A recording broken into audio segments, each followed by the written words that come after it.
Assalamualaikum warahmatullahi wabarakatuh. Selamat pagi anak-anak. Kita awali pagi hari ini dengan membaca doa di pagi hari. Asbahna wa asbahal mulku lillah. Anak-anak sudah siap mengikuti pelajaran hari ini? Sebelum itu kita berdoa terlebih dahulu ya. Hari ini kita akan belajar mata pelajaran IPA dan IPS. Tujuan pembelajarannya, siswa mampu mengetahui bagian-bagian tumbuhan. Yang kedua, siswa mampu mengetahui ciri-ciri sumber daya alam berupa tumbuhan. Yang pertama, ciri-ciri sumber daya alam.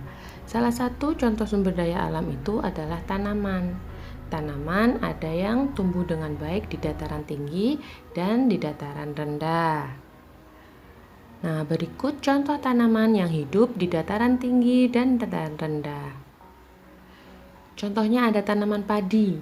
Tanaman padi itu umumnya hidup di dataran rendah dan beriklim tropis.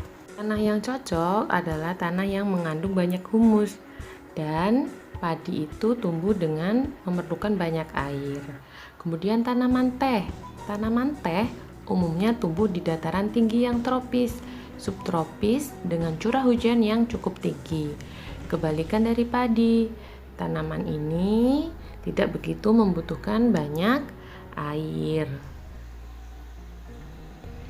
Yang kedua, yaitu kita akan belajar tentang bagian-bagian dari tumbuhan, ya. Setiap tumbuhan memiliki bagian dan fungsi tertentu, ya. Yang pertama yaitu akar. Akar merupakan bagian tumbuhan yang tumbuh di dalam tanah. Nah, secara umum itu ada dua jenis akar, yaitu akar serabut dan akar tunggang. Nah, akar serabut berbentuk seperti serabut dan berukuran kecil-kecil.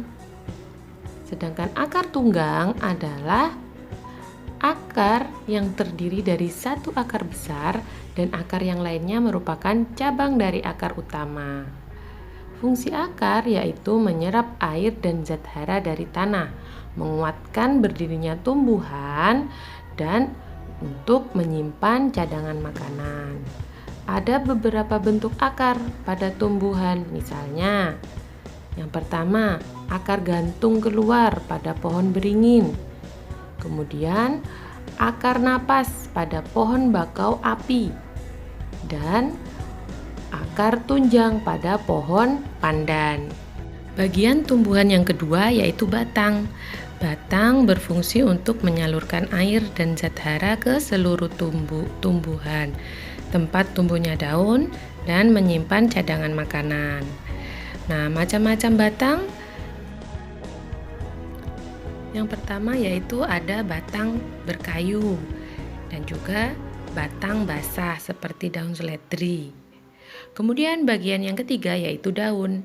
Daun berfungsi sebagai tempat fotosintesis, ya, atau pembuatan makanan pada tumbuhan. Nah, daun dibedakan berdasarkan bentuk tulang daunnya, misalkan daun menyirip, kemudian daun menjari, dan daun sejajar. Seperti pada pohon pandan, ya. Kemudian bagian yang keempat yaitu bunga, buah, dan biji. Bunga itu memiliki peran penting dalam perkembangbiakan tumbuhan. Buah dan biji merupakan bagian tumbuhan hasil dari perkembangan bunga. Putik yang telah diserbuki oleh serbuk sari akan tumbuh menjadi biji, ya.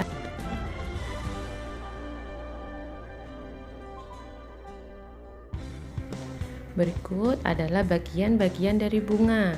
Ada kepala sari, benang sari, tangkai putik, bakal buah, daun pelindung, bakal biji, dan mahkota, ya. Alhamdulillah, itu tadi penjelasan tentang ciri-ciri sumber daya alam tumbuhan dan bagian-bagian tumbuhan. Tugas anak-anak hari ini mengerjakan latihan soal pada lembar kerja siswa. Semoga ilmu ini bermanfaat. Kita akhiri pertemuan hari ini dengan membaca hamdalah bersama-sama. Alhamdulillahirabbil alamin. Assalamualaikum warahmatullahi wabarakatuh.